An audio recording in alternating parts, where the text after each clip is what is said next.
The spotlight burned white-hot against Sienna Cross's skin as she stood center stage at the Paramount Theater in downtown Nashville, her voice climbing toward the final note of her latest single. 20,000 people held their breath. The note landed, perfect, crystalline, impossibly sustained, and the arena erupted. She bowed once, precise and practiced, then turned on her heel and walked off stage without acknowledging the encore chants that followed her into the wings. Her manager, Jordan, was waiting with a protein shake and a towel. "Killer show. Press wants 5 minutes before you leave." "No." Sienna took the shake, didn't touch the towel. She never sweated anymore. Hadn't in years. Everything was too controlled, too perfect, too rehearsed. "Sienna." I said no. Her voice carried the same ice that had made her famous. The pop star who never smiled in photographs, who delivered flawless performances with the warmth of a surgeon, who sold out arenas while maintaining the emotional temperature of a morgue. The critics called it artistic integrity. Her former friends called it something else. She walked through the backstage corridors alone. Her heels clicked against polished concrete, echoing in the vast, empty spaces behind the glamour. Staff members pressed themselves against walls as she passed, avoiding eye contact. She preferred it that way. The building was nearly empty now, almost midnight. Most of the crew had cleared out, but Sienna had stayed late in her dressing room, reviewing footage from tonight's performance, marking every microscopic flaw. She did this after every show. Perfection wasn't a goal, it was the baseline. Anything less was failure. She pushed through a door marked "Employees Only," taking a shortcut toward the private exit where her car waited. The corridor was dimmer here, utilitarian. The glamour stripped away to reveal the building's bones. Cinder block walls, fluorescent lights, the faint smell of industrial cleaner. That's when she heard it. A voice. Male. Singing. Sienna stopped walking. The voice was coming from somewhere ahead, muffled by distance and walls, but unmistakable. It was singing her song, the one she had just performed, but it sounded nothing like her version. Where her rendition had been technically perfect, controlled, and precise, this was raw, emotional, the kind of singing that came from somewhere deep and unguarded, the kind that exposed the singer completely. It was, she realized with a jolt of something she couldn't quite name, better than hers. She followed the sound down the corridor, past storage rooms and electrical closets, until she reached a half-open door. Yellow light spilled into the hallway. She pushed the door wider and stepped inside. It was a janitorial break room. Small, cramped, with a microwave, a coffee maker, and a table scattered with someone's dinner. Half a sandwich, an apple, a thermos. A radio sat on the counter, playing static-filled country music at low volume. And in the corner, mopping the floor with his back to her, was a man in his early 40s. He wore navy work coveralls with Paramount staff embroidered on the back. His dark hair was starting to gray at the temples. His shoulders moved with the rhythm of his work, and he was singing, completely unself-conscious, unaware he had an audience. The song reached its bridge, and his voice opened up, rich, textured, with a crack in it that somehow made it more beautiful, not less. It was the kind of voice that belonged on stages, in recording studios, on the radio, not in a basement break room at midnight. Sienna stood frozen in the doorway. The man finished the verse and paused, leaning the mop against the wall to take a sip from his thermos. That's when he turned and saw her. He froze. The thermos stopped halfway to his lips. For 3 seconds, neither of them moved. Sienna stared at him, and he stared back, and something passed between them that she couldn't name. Recognition, maybe, though they had never met. Or perhaps it was simpler than that. Perhaps it was just one musician looking at another and seeing something that shouldn't be there. If you're enjoying this story so far, don't forget to hit the like button and subscribe. Drop a comment telling me where in the world you're watching from. I love hearing from you. The man recovered first. He set down the thermos carefully and straightened, his expression closing off like a door slamming shut. "Ms. Cross, sorry, I didn't realize anyone was still in the building." His voice speaking was different from his singing voice. Careful, neutral, stripped of anything that might make him memorable. "You were singing my song." It came out accusatory, though she hadn't meant it that way. "Yeah." He picked up the mop again, started working, eyes fixed on the floor. Sorry, won't happen again. Where did you learn to sing like that? Like what? He kept mopping, back and forth, back and forth. Like that. She gestured vaguely, frustrated that she couldn't articulate what she meant. Like someone who understood music from the inside out.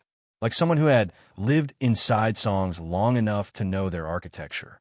Like someone who made her, Sienna Cross, 3-time Grammy winner, voice of a generation, sound like a talented amateur. He shrugged. Radio. Same as everyone. It was a lie. She knew it was a lie. You didn't learn to sing like that from the radio. What's your name? He hesitated, and in that hesitation, she saw him calculating whether he could refuse to answer. Finally, Daniel. Daniel Foster. How long have you worked here, Daniel? 5 years. Still mopping. Still not looking at her. Before that, different jobs. Different places. His tone made clear the conversation was over. Sienna should have left. She had a car waiting, a hotel suite, an early flight tomorrow to the next city on the endless tour. But something kept her rooted to the spot, staring at this man who mopped floors and sang like he was confessing his sins to God. You're wasted here, she said. That made him look up. His eyes were dark brown, almost black, and for just a moment they blazed with something fierce and wounded before the shutters came down again. I'm employed. That's not wasted. That's not what I meant. I know what you meant. He dunked the mop in the bucket, wrung it out with more force than necessary. You meant someone with my voice should be doing something more important than cleaning floors. You meant I'm too good for this job. Yes. Well, Miss Cross, not everyone gets to do what they're good at. Some of us have to do what pays the bills. He moved the bucket toward the door, toward her, making clear he needed her to leave so he could finish his work. She didn't move. I could help you. If you wanted, if you had demos, or... I don't. Sharp. Final. And I don't need help. I need to finish my shift so I could go home to my daughter. Daughter. Of course there was a daughter. That explained the resignation in his voice, the walls he'd built so high and so thick. He wasn't protecting himself. He was protecting her. Sienna stepped aside to let him pass. As he moved past her into the corridor, she caught the scent of him. Industrial soap, coffee, exhaustion. He paused just outside the door, his back to her. Your show tonight was good, he said quietly. Technically flawless. Like always. She heard what he didn't say. Technically flawless, but missing something. Missing the thing his voice had, the rawness, the honesty, the willingness to break. Then he was gone, the sound of his mop bucket wheeling away down the corridor, growing fainter until it disappeared entirely. Sienna stood alone in the break room, surrounded by the smell of cleaning solution and old coffee, and felt something crack open inside her chest. It was small, just a hairline fracture, but it was there. The hotel suite was immaculate. Floor-to-ceiling windows overlooked downtown Nashville, all glittering lights and distant music. Sienna stood at the window in silk pajamas, a glass of wine in her hand, and saw nothing. She kept hearing his voice. Not speaking, singing. The way he had taken her song, her carefully constructed, perfectly produced song, and stripped it down to something raw and real. The way he had made her hear it for the first time, really hear it. The way it was supposed to sound before the producers got their hands on it, before she learned to sand off every rough edge. Her phone buzzed. Jordan, great show tonight. TMZ wants comment on the Austin thing. Ignore? She didn't respond. The Austin thing. The journalist who had asked why she never smiled. She had given a cutting response that went viral, made her look cold and untouchable. Exactly the brand she had cultivated. Exactly the person she had become. She thought about Daniel Foster mopping floors at midnight, singing to no one, going home to a daughter he was working himself to the bone to support. She thought about the way he had looked at her when she offered help, not with gratitude, but with something closer to pity. You're wasted here, she had said, but maybe she was wrong. Maybe she was the one who was wasted. Standing in hotel rooms she didn't remember checking into, performing for crowds she never really saw, living a life of perfect empty success. She picked up her laptop and opened a search engine. Typed, Daniel Foster, Nashville musician. Nothing relevant.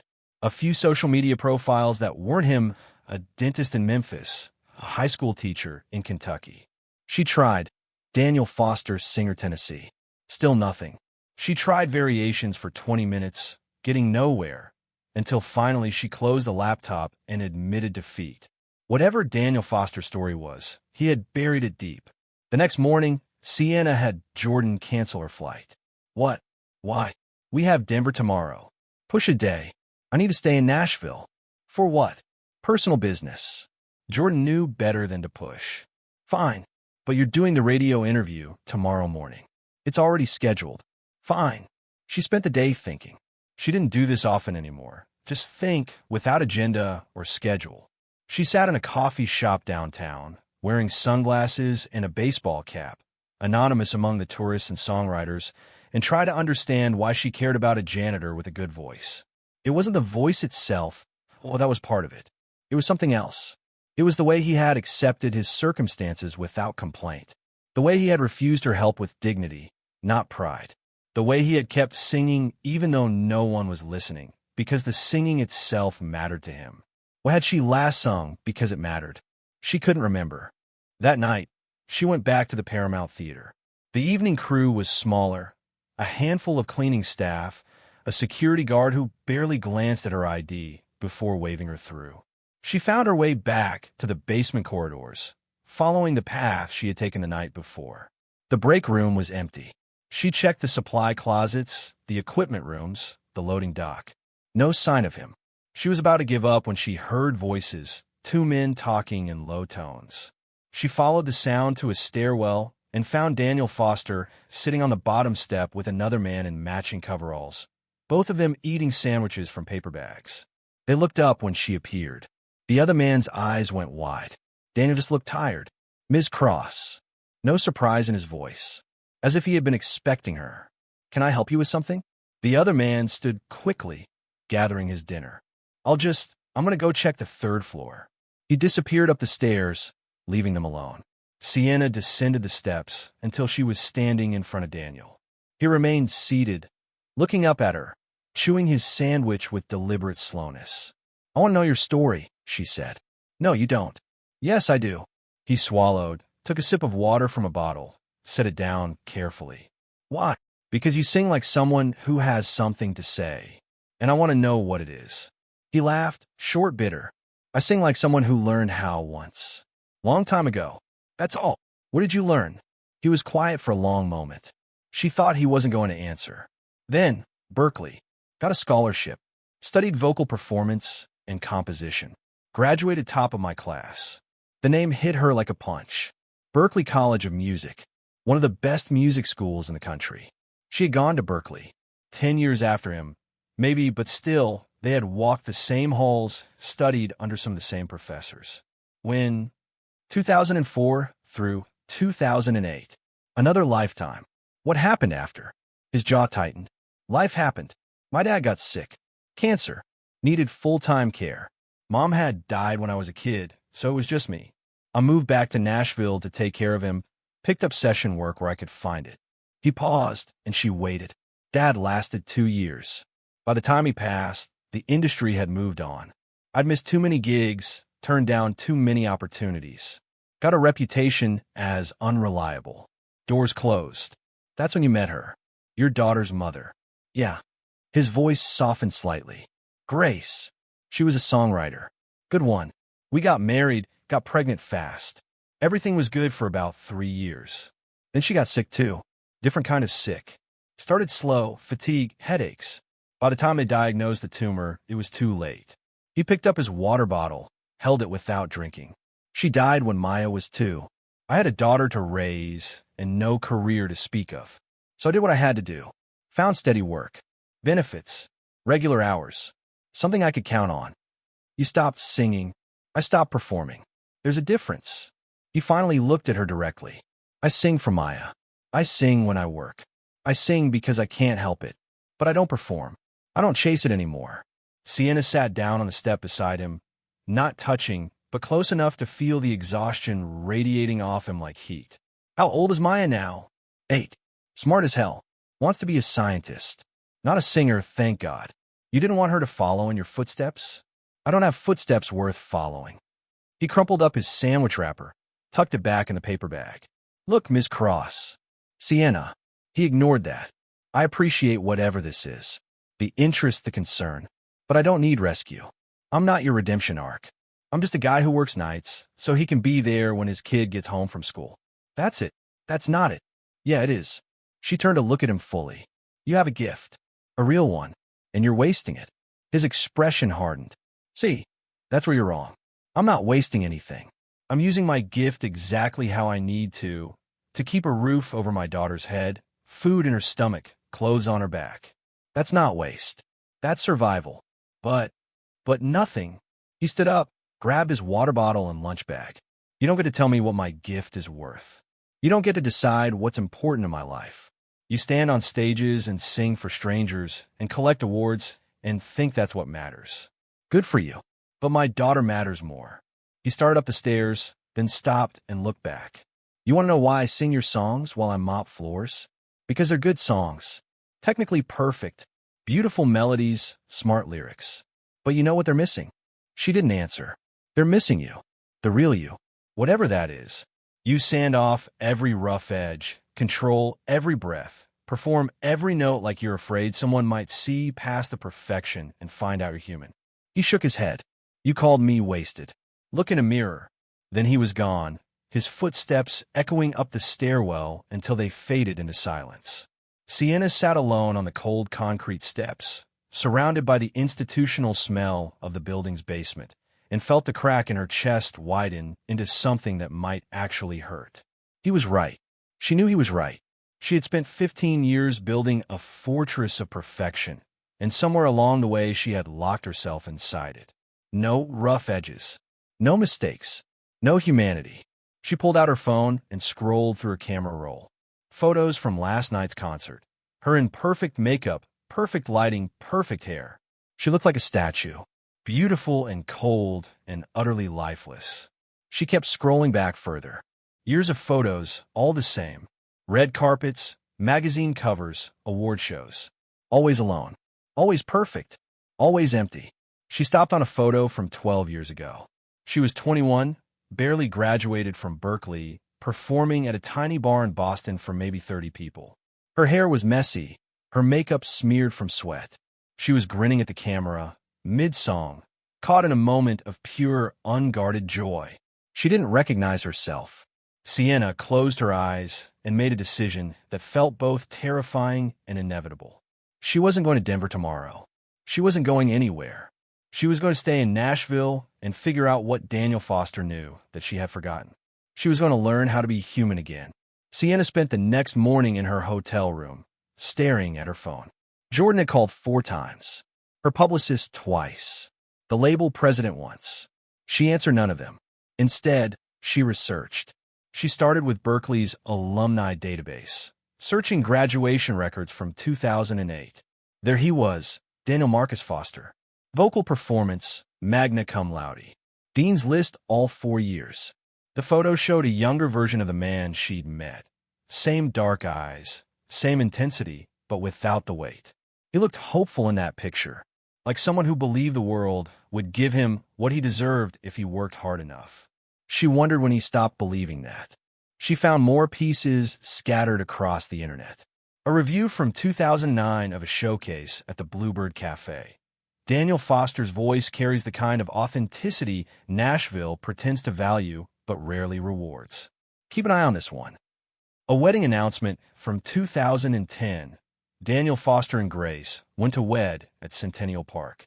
Grace's photo showed a woman with kind eyes and dark hair, a songwriter whose name Sienna vaguely recognized. An obituary from 2013.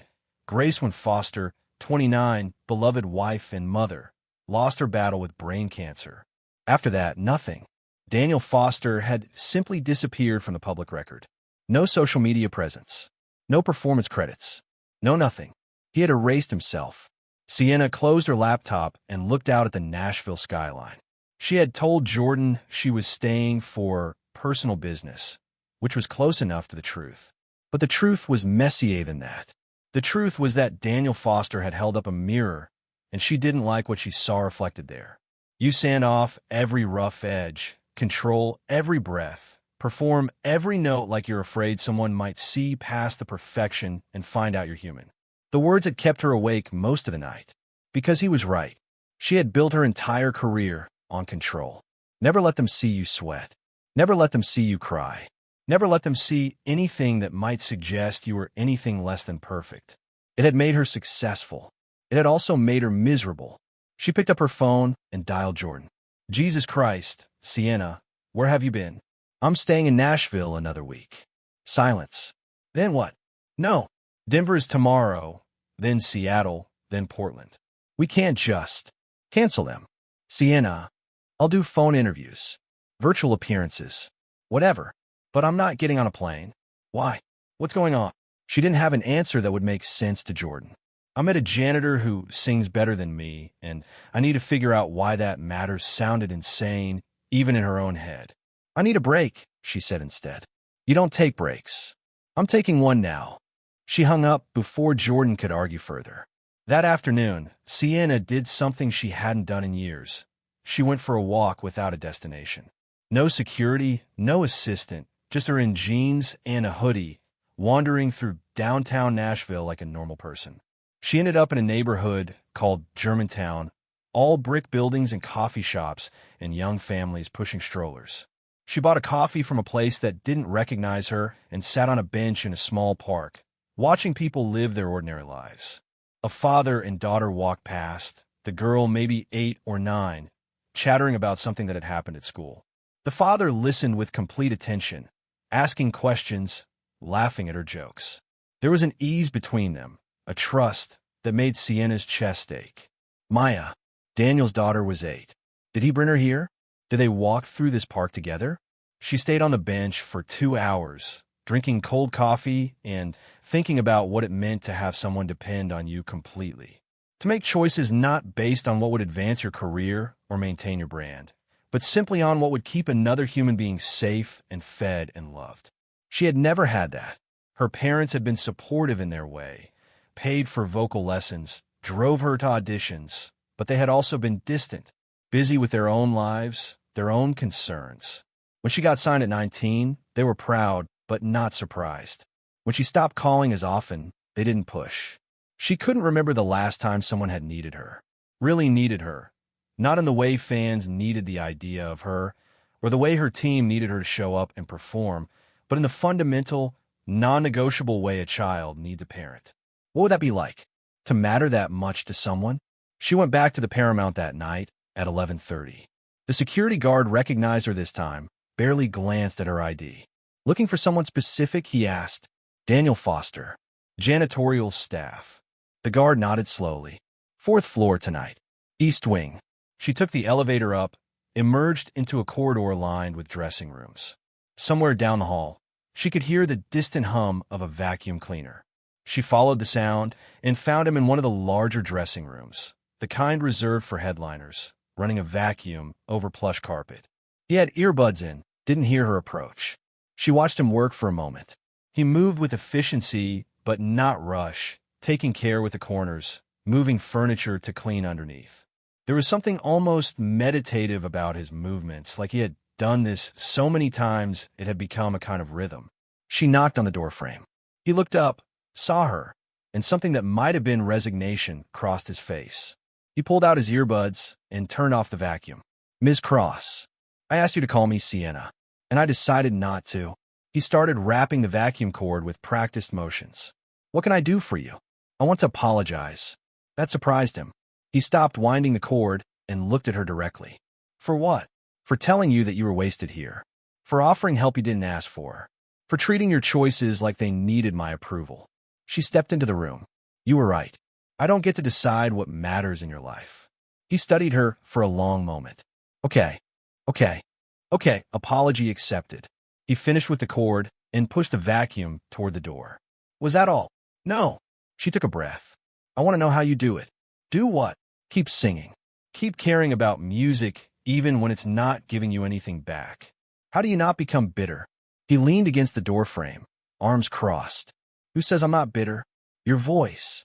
When you sing, there's no bitterness in it. No resentment. Just truth. Maybe I save the bitterness for other things. like talking to nosy pop stars. That got almost smile from him. Almost. Something like that. She sat down on the couch. The same couch where she had sat 2 nights ago before her show, reviewing notes, psyching herself up. It felt like a lifetime ago. I looked you up, she said. Berkeley, 2008. Showcase at the Bluebird. You were on your way. His expression closed off slightly. That was a long time ago. 12 years. Not that long. Long enough. He moved back into the room, started straightening furniture that didn't need straightening, keeping his hands busy. Why are you really here, Miss Cross? Sienna. Fine. Sienna, why are you here?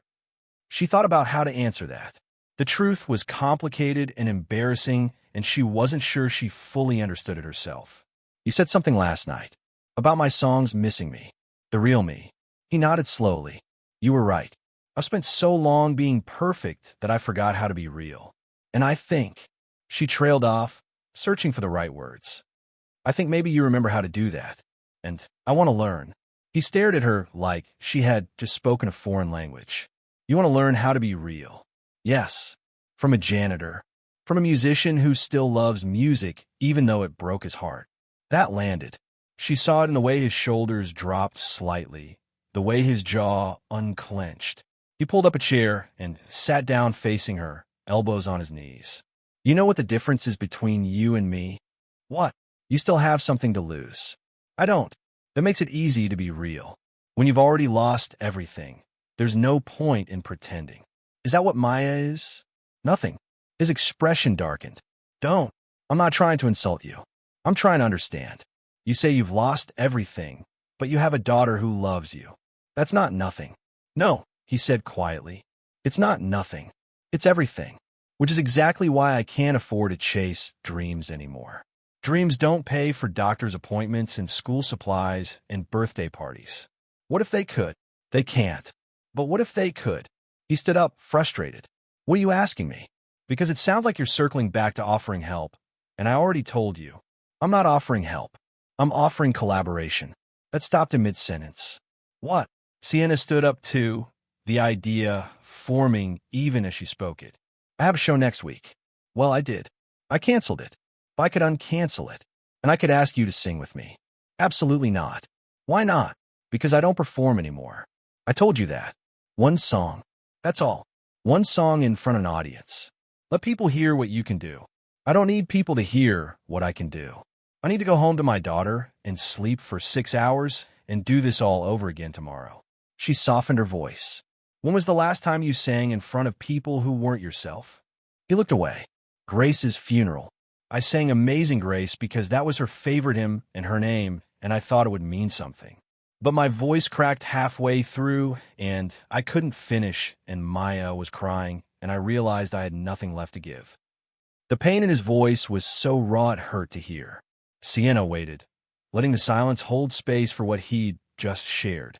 That's when I decided I was done. He continued quietly. Done performing. Done trying. Done letting myself want things I couldn't have. Daniel, that was 8 years ago. I know how long it's been. Don't you think Maya deserves to see you try? To see you do something you love? His head snapped up. Don't tell me what my daughter deserves. I'm not. I'm asking you to think about what you're teaching her. I'm teaching her that work matters. That you show up. That you take care of the people you love, even when it's hard. You're teaching her that dreams don't come true. That loving something isn't enough. That eventually you have to give up. He looked at her with something close to hatred. Get out. Daniel. I said get out. I have work to finish. She stood her ground. One song. Next Friday. The Ryman Auditorium. I'll pay you $5,000. That's more than you make in 2 months here. I don't want your money. Then don't do it for the money. Do it because you're scared and you've been scared for 8 years, and maybe it's time to stop being scared. Get out. She left. But she also left a business card on the arm of the couch with her personal number written on the back. If you're hooked on this story, make sure to subscribe and turn on notifications so you never miss an upload. Your support means everything and helps me bring you more emotional stories like this one. 3 days passed. Sienna stayed in Nashville, working from her hotel room, doing phone interviews and virtual appearances that satisfied her team just enough to buy her more time. She didn't go back to the Paramount. She didn't call Daniel. She simply waited. On the fourth day, her phone rang from an unknown number. She answered on the second ring. "Hello. It's Daniel Foster." Her heart jumped. "Hi."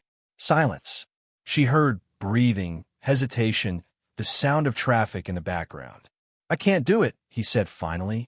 "I can't perform with you. I'm sorry." "Okay." More silence. She didn't push. "But I've been thinking about what you said. About Maya. About what I'm teaching her." His voice was rough, like he'd been turning this over for days. "And maybe you're right. Maybe I've been so focused on survival that I forgot about showing her what it means to actually live." Sienna waited. "So I can't perform with you. But maybe you could come over for dinner. Meet Maya. See what my actual life looks like instead of just the part you see at midnight in a theater." "I'd like that. Saturday, 6 o'clock. I'll text you the address." "Daniel, don't thank me yet. You might hate my cooking." He hung up before she could respond. Saturday arrived cold and clear. Sienna drove to the address Daniel had texted, a modest apartment complex in Madison, about 20 minutes from downtown. She parked her rental car and sat for a moment, staring at the building. She had performed for presidents, sung at the Grammys, been photographed with A-list actors and billionaire producers. None of that made her as nervous as walking up to Daniel Foster's front door with a bottle of wine and a children's book she'd bought at a bookstore on a whim. She knocked. Footsteps. The door opened, and there was Daniel in jeans and a flannel shirt, looking less tired than he did his work clothes, but still carrying that bone-deep exhaustion that came from years of single parenthood. "You came," he said, like he'd half expected her not to. "I said I would." "Daddy, who is it?" A small voice from inside. "It's our guest, Maya Bear. Come say hi." A girl appeared behind Daniel, 8 years old, with her father's dark eyes and dark curls pulled into 2 messy braids. She wore leggings and an oversized NASA sweatshirt and looked at Sienna with frank curiosity. "Are you famous?" Maya asked. Daniel winced. "Maya, that's not polite." "It's okay." Sienna crouched down to Maya's eye level. "I'm a singer. Some people know my music. Do you sing good?" "I sing well," Daniel corrected gently. "I tried to," Sienna said. "Your dad sings better." Maya's face lit up. "He does. He sings to me every night. Do you want to hear him?" "Maya." Daniel's ears were turning red. "Maybe later," Sienna said, smiling. "First, I want to hear about you. Your dad says you want to be a scientist. I want to study the ocean. Did you know that we know more about space than we know about the ocean?" "That's crazy." "That is crazy." Maya grabbed Sienna's hand with the unself-conscious ease of childhood and pulled her into the apartment. "Come on, I'll show you my room. I have a poster of the Mariana Trench." Daniel caught Sienna's eye over Maya's head, mouthed sorry. Sienna just smiled and let herself be led down the hallway. The apartment was small but clean, 2 bedrooms, 1 bathroom, a living room that doubled as dining room, a galley kitchen where something was simmering on the stove. There were books everywhere, stacked on shelves and windowsills and the coffee table. A guitar leaned against the wall in the corner, covered in a thin layer of dust like it hadn't been played in years. Maya's room was exactly what you'd expect from an 8-year-old who loved science. Glow-in-the-dark stars on the ceiling, posters of marine life, a stack of library books about oceanography. But there were also drawings taped to the walls, child's artwork depicting families and houses and hearts. In every drawing, there were 2 figures, a tall man and a small girl. No mother. Maya had erased Grace from her memory or never really known her at all. "This is me and Daddy at the aquarium," Maya said, pointing to one drawing. "And this is me and Daddy at my school science fair. And this is me and Daddy at the park. Always the 2 of them. Always together." "Your dad must be very special," Sienna said softly. "He's the best dad in the whole world." Maya said it with absolute certainty, the kind only children possess. "He works really hard so we can have a nice home and good food, and I could go to school and have books." "That sounds like a great dad." "He is, but sometimes he's sad." Sienna looked at the little girl, surprised by her perceptiveness. Yeah. He thinks I don't know, but I do. He gets quiet and looks at Mommy's picture, and then he goes to his room. I hear him crying sometimes." Sienna's throat tightened.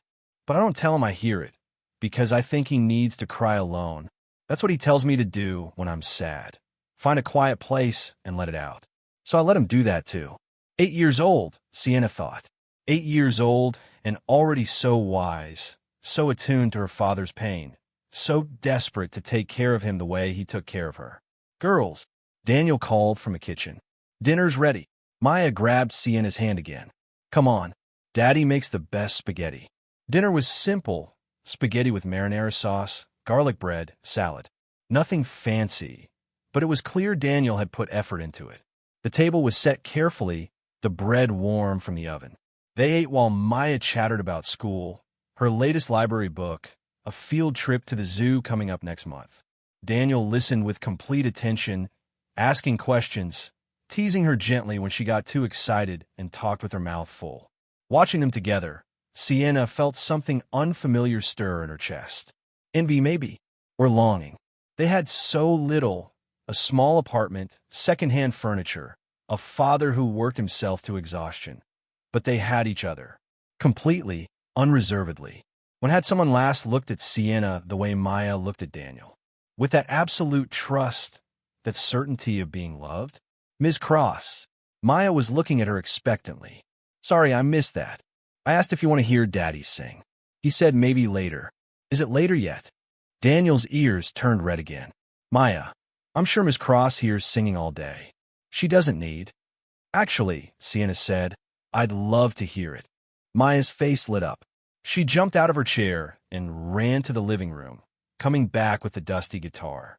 She shoved it at Daniel with the persistence only children possess. Please, Daddy. The lullaby. The one about the stars.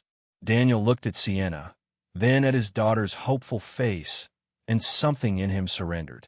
He took the guitar, brushed off the dust, and started tuning it with the muscle memory of someone who had once done this every day.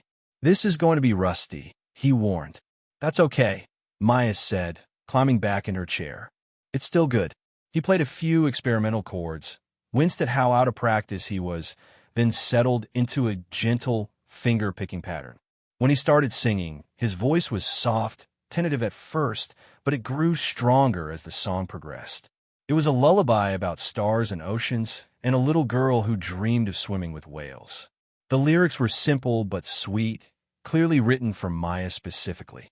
His voice wrapped around the melody like it belonged there, making something beautiful out of something simple. Maya watched her father with shining eyes, mouthing the words she clearly knew by heart. Sienna felt tears gathering at the corners of her own eyes and didn't try to stop them. When the song ended, Maya applauded enthusiastically. See? He's the best.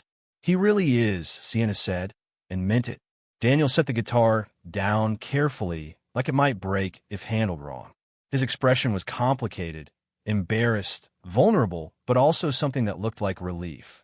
Like he'd forgotten how good it felt to play, and now remembered. After dinner, Maya helped clean up. She and Daniel had a system, clearly practiced, and then it was bedtime. Maya hugged Sienna goodnight with the easy affection of a child that didn't know about boundaries yet. Will you come back? Maya asked. If your dad says it's okay. Daddy, say it's okay. Daniel laughed. Actually laughed, soft and genuine. We'll see, Maya Bear. Say goodnight. Good night, Ms. Cross. Thanks for coming to dinner. Thank you for having me. Maya disappeared down the hallway, and Daniel followed to tuck her in. Sienna stood in the living room, looking at the photos on the walls. Most were of Maya at various ages, but there were a few of a younger Daniel with a beautiful woman, Grace. In one photo, they were both laughing at something off camera, Grace's head on Daniel's shoulder, his arm around her waist. They looked happy, young and tired and completely in love. That was our wedding day. Daniel's voice came from behind her. 5 months before Maya was born. We didn't have money for a big wedding, so we did it at the park. 20 people. Potluck reception. Grace wore a white sundress from Target. She was beautiful. Yeah. His voice was soft. She was. And kind. And so goddamn talented it hurt. She wrote songs that made you feel things you didn't know you could feel. Do you still have them? Her songs? Some. Maya doesn't know about them yet. I'm waiting until she's older. Until she can understand what her mother was. He moved to stand beside Sienna, both of them looking at the photo. Thank you for dinner, Sienna said. Thank you for coming. And I don't know. For not treating us like we're broken. You're not broken. No, he agreed. We're not. We're just different than we planned to be. They stood in comfortable silence for a moment. Then Daniel turned to face her. The performance you mentioned. At the Ryman. Her heart jumped. Yeah. I'm still not going to do it. Okay. But maybe I could help you. With your songs. Show you some things. About finding the realness in them. If you still want that. I do. I really do. No promises. I'm rusty as hell, and I'm still working full-time. But Maya's at school until 3. If you want to come by in the mornings, we could work. What about sleep? You work nights. I'll figure it out. He smiled slightly. Apparently someone told me it's important to show my daughter what it means to actually live. Not just survive. Sienna smiled back, feeling something warm bloom in her chest. Someone sounds very smart. She has her moments. They started meeting 3 mornings a week. Sienna would arrive at Daniel's apartment at 9:30, after Maya left for school and before he needed to sleep. They'd work for 2 hours in the small living room. Daniel with his guitar, Sienna with her notebook, and her carefully constructed walls slowly crumbling. The first session was awkward. Sienna sat on the couch, hyper-aware of her posture, her breathing, her every movement. Daniel sat across from her with the guitar, watching her with the same analytical attention he probably gave to broken vacuum cleaners. Sing something, he said. What? Anything. A song you wrote. A cover. Whatever feels natural.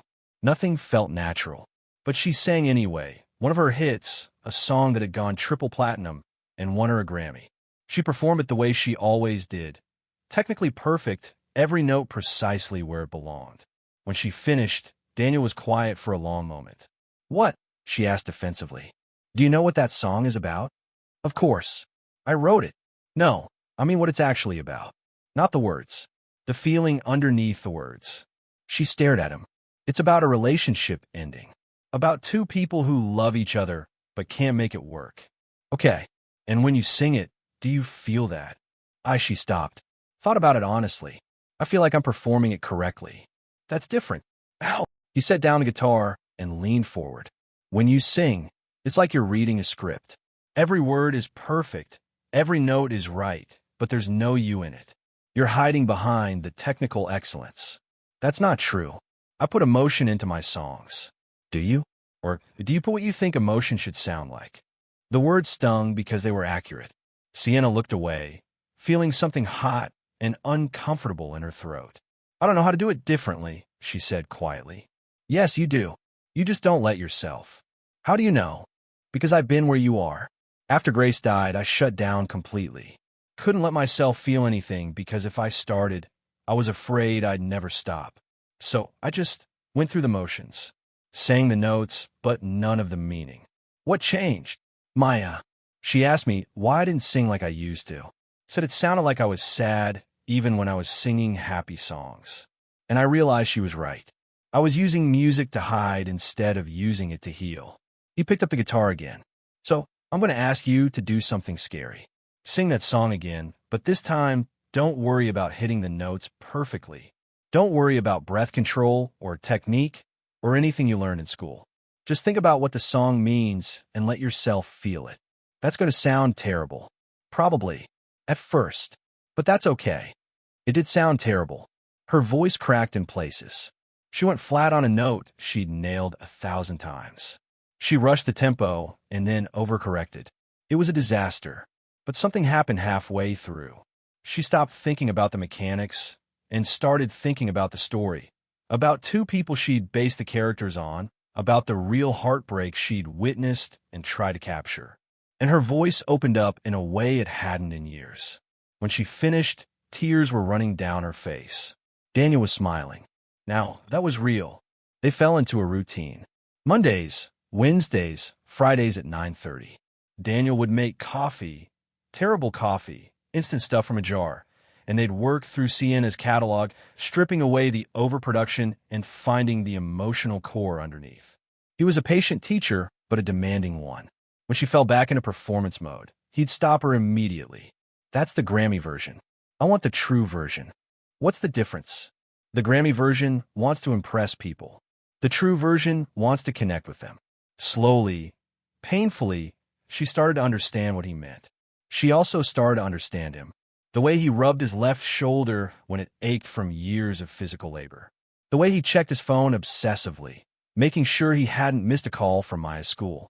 The way he sometimes stopped mid-sentence and stared at Grace's photo on the wall, lost in memories Sienna could never access. And she started to see the cost of his choices, the exhaustion that lived in his bones, the way his hands shook slightly from too much caffeine and too little sleep, the medical bills stacked on his kitchen counter that he thought she hadn't noticed. One morning, she asked about them. "It's nothing," he said too quickly. "Daniel." He sighed, set down the guitar. "Maya's been having headaches. Probably nothing, but her pediatrician wants her to see a specialist. Insurance covers some of it, but not all." "How much do you need?" His jaw tightened. "I don't need anything. I'm handling it. That's not what I asked. And I'm not going to tell you because the second I do, you'll try to help, and we've been through this already." They stared at each other across the small living room. Something had shifted between them over the past few weeks. They weren't quite friends, but they weren't strangers anymore either. They were two people who understood each other's wounds, even if they'd gotten them in different ways. "What if I told you I need your help?" Sienna said. "With what?" "I rescheduled the show at the Ryman. 2 weeks from now.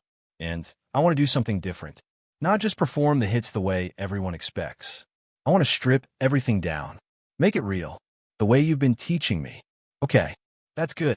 But I can't do it alone. I need someone who understands what I'm trying to do. Someone who can arrange the songs, play guitar, maybe even harmonize on a few." Daniel shook his head. "Sienna, it's a job. Professional arrangement and session work. I'll pay you industry standard rates. $5,000 for the arrangement work, another $5,000 for the performance. I told you I don't perform anymore. You performed for Maya. For me. You picked up that guitar, and you played, and it was beautiful, and you know it. That's different. Why? Because it's in your living room instead of on a stage? Because the audience is 2 people instead of 2,000. He stood up, started pacing. "You don't understand. The last time I performed in front of people, I fell apart. I couldn't finish. I let everyone down, including my daughter. That was 8 years ago, at your wife's funeral. You were grieving. I'm still grieving.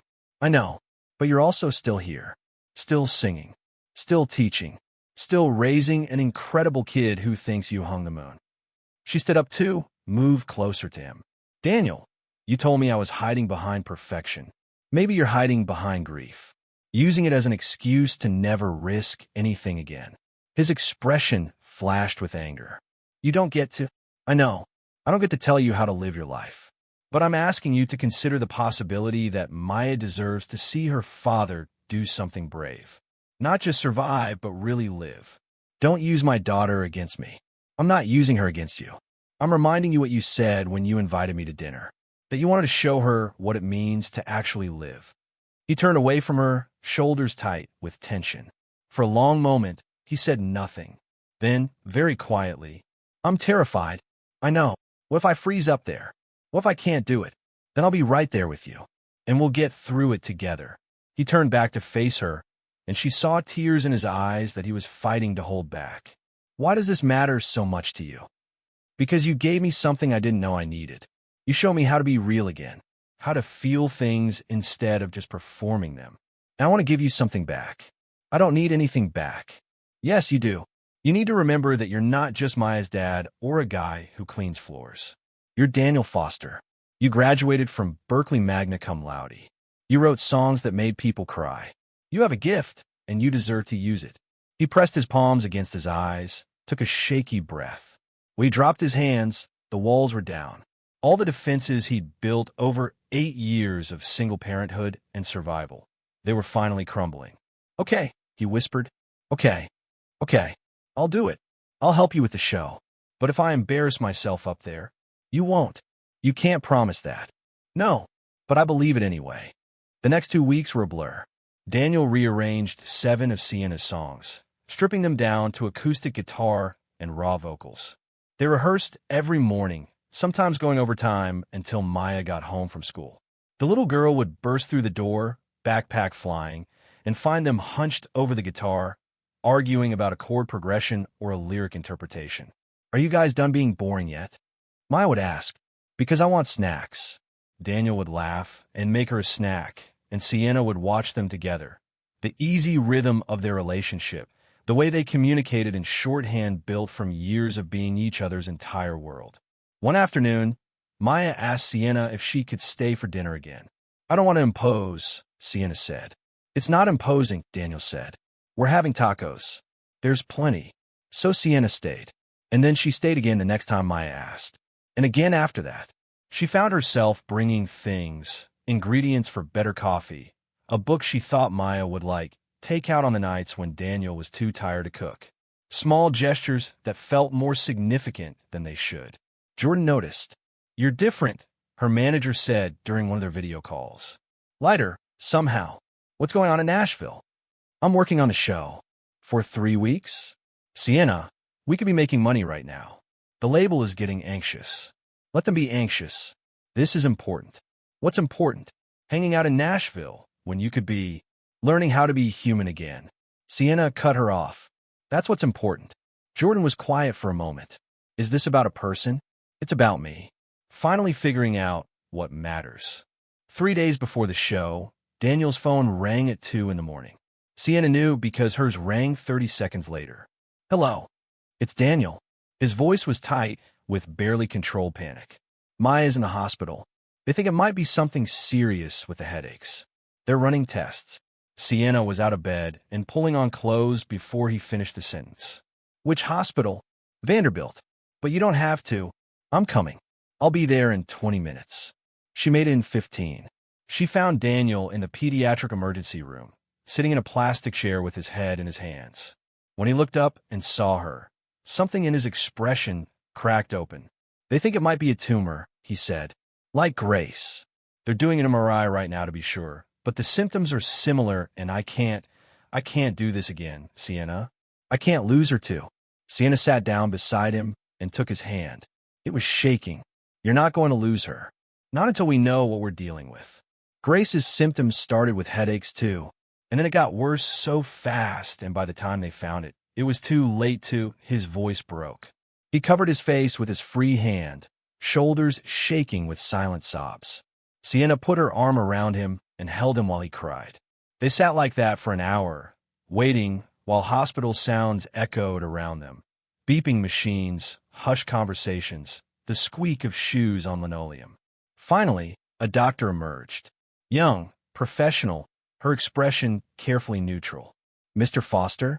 Daniel jumped to his feet. "Is she?" "Maya's fine. It's not a tumor."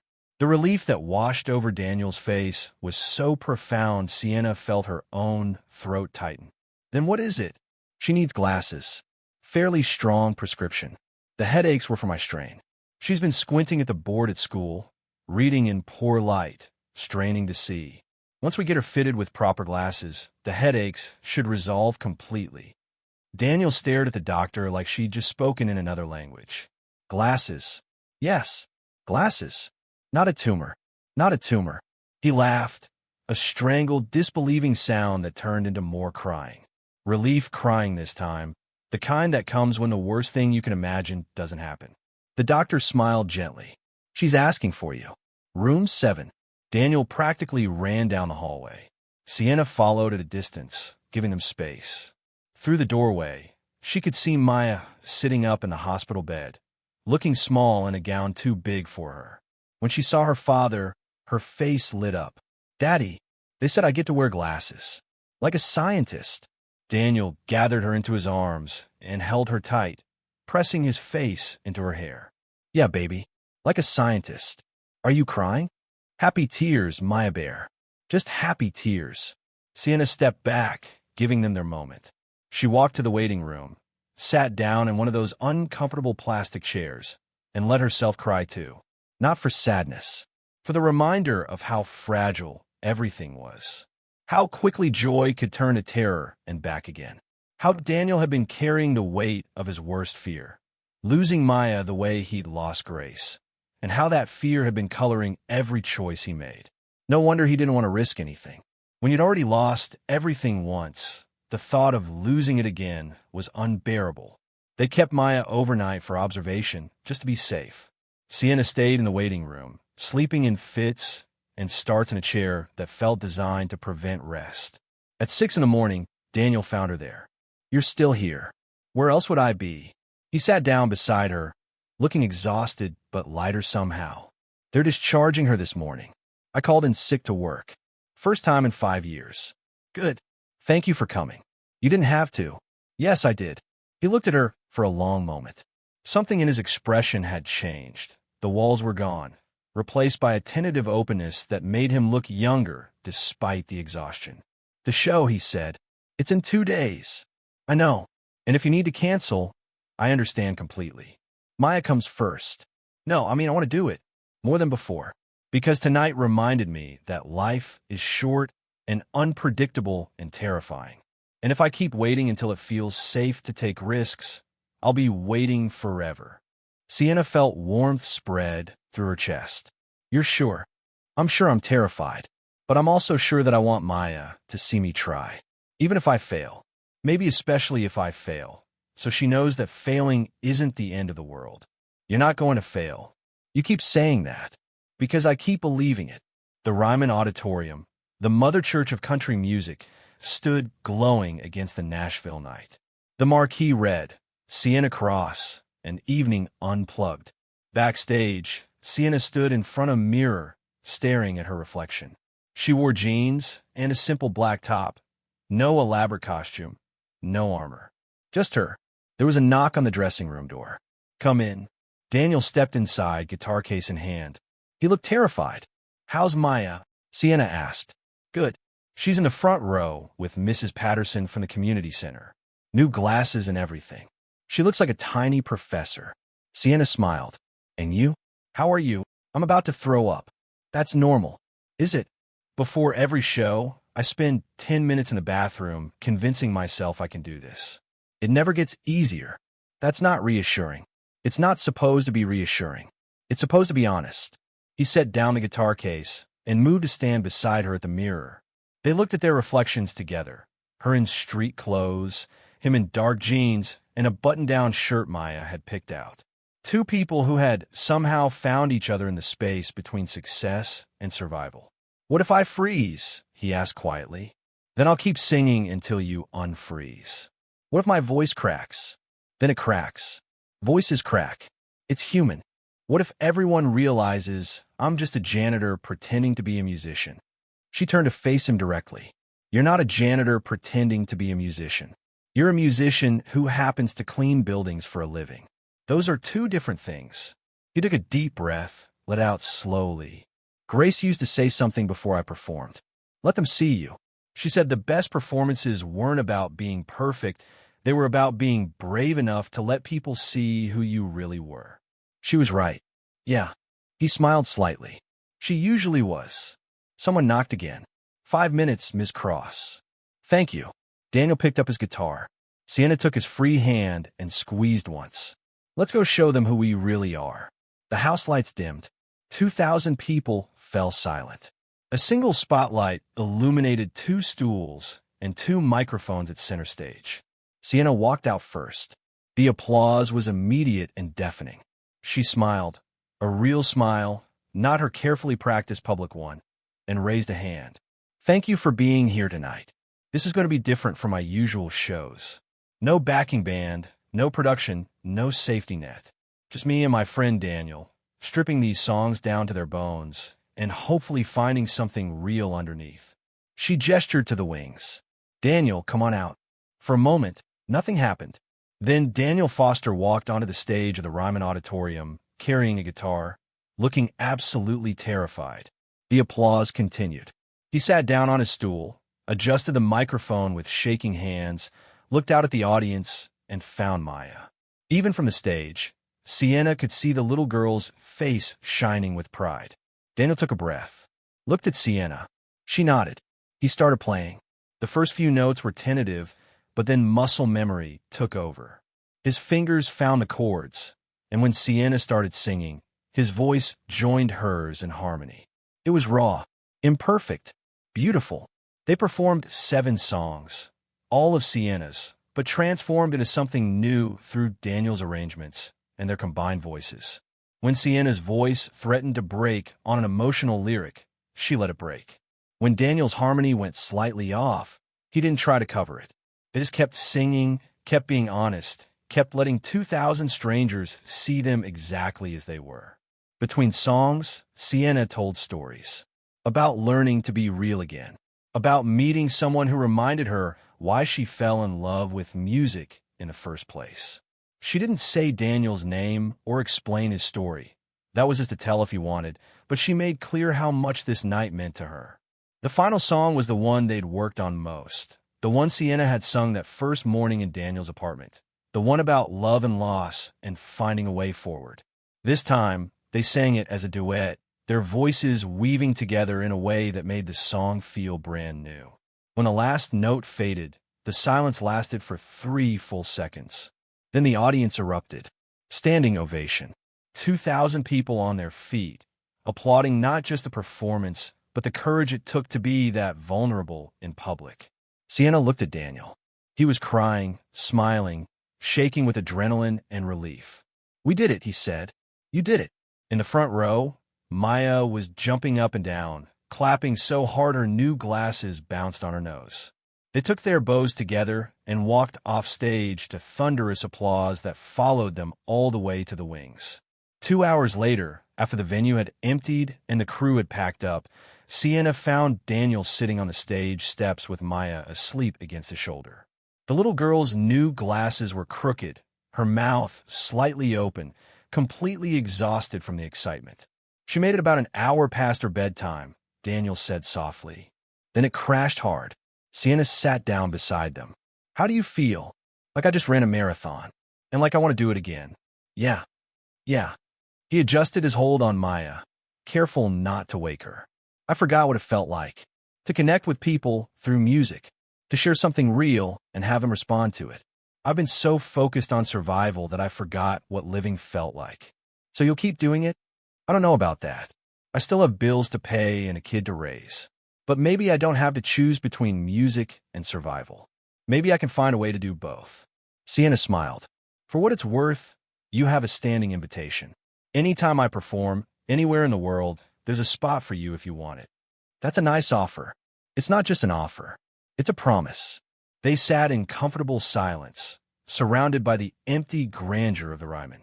Finally, Daniel shifted slightly. "I should get her home. Put her in her actual bed. Need help getting to your car?" "I've got it." "But Sienna?" "Yeah. Thank you. For everything. For not giving up on me even when I was being stubborn. For showing me that asking for help isn't a weakness. For reminding me that I'm allowed to want things." She felt tears gathering, but didn't try to hide them. "Thank you for teaching me how to be real again. How to feel things instead of just performing them. You changed my life, Daniel." Pretty sure it was mutual. He stood carefully, cradling Maya against his chest. The little girl stirred, mumbled something about whales, then settled back into sleep. "See you Monday?" Sienna asked. 9:30. "See you Monday." She watched him carry his daughter out through the stage door, into the Nashville night, back to their small apartment, and their simple life that was somehow richer than anything Sienna's success had bought her. For a long moment, she sat alone on the stage where she'd just been more honest than she'd been in 15 years. Then she pulled out her phone and called Jordan. "Hey, I know it's late. Sienna? Is everything okay?" "Yeah, everything's actually great. I want to let you know I'm staying in Nashville indefinitely. I'll do the occasional show, some recording work, but I'm not going back on tour." "What?" "Why? Because I finally found something worth staying for. Something more important than awards or chart positions or maintaining a brand. Which is connection. Real, honest, human connection. And I'm not giving that up for anything." Jordan was quiet for a moment. Then, "Okay, if that's what you need." "It is. Then I'll make it work." After she hung up, Sienna stood in the center of the Ryman stage one more time. She closed her eyes and felt the space around her, the history, the music, the countless performances that had happened on this exact spot. But more than that, she felt herself. Not Sienna crossed the brand, not the 3-time Grammy winner, not the pop star who never smiled in photographs. Just Sienna. Imperfect, vulnerable, finally real. And for the first time in 15 years, that felt like enough. 6 months later, Daniel Foster opened a small music school in East Nashville. He taught vocal performance to kids who couldn't afford private lessons, helped session musicians arrange their demos, and worked with a nonprofit that provided instruments to under-resourced schools. He still picked up occasional janitorial shifts, partly for the steady paycheck, partly because he'd learned that honest work was nothing to be ashamed of. And once a month, he performed at the Bluebird Cafe. Small shows, intimate crowds, singing songs he'd written and songs that mattered. Maya sat in the front row every time, her glasses reflecting the stage lights, watching her father live instead of just survive. Sienna showed up to most of those shows. Sometimes she joined him on stage. Sometimes she just sat in the audience and listened, remembering what it felt like to love music purely, without the weight of expectation. They never defined what they were to each other. Not quite friends, not quite collaborators, not quite family, but something that mattered more than labels. They were two people who had reminded each other how to be human again. And in the end, that was the only definition that mattered. Thank you so much for watching until the end. If you love this story, check out the other videos on your screen now. I think you'll really enjoy them. And don't forget to subscribe if you haven't already. See you in the next story.